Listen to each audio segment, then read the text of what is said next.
36 വർഷമായിടാ വെൻസേ ഞാൻ പോലീസിൽ. ഇതിനിടയിൽ പുറത്ത് അറിയുന്നതും അറിയാത്തതുമായ പല ചെറ്റത്തരങ്ങളും ഞാൻ ചെയ്തിട്ടുണ്ട്. പക്ഷെ അതിനൊന്നും എനിക്ക് ഒരു റിഗ്രറ്റും ഇല്ലടാ.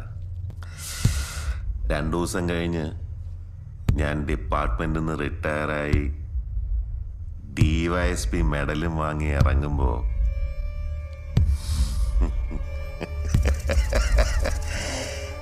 ജോർജ് സാറ് പഴയ ജോർജ് സാറ് തന്നെയാണ്. നീ ആരെയാണ് ഈ പേടിപ്പിക്കുന്നേ? എന്നെ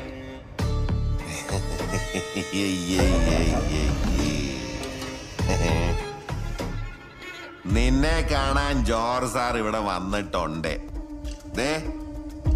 നിന്റെ മുമ്പിൽ ജോർജ് സാർ ഇങ്ങനെ നിൽക്കുന്നുണ്ടേലേ, നീ ജോർജ് സാറിനെ ഇനിയും കുറെ അറിയാനുണ്ട്.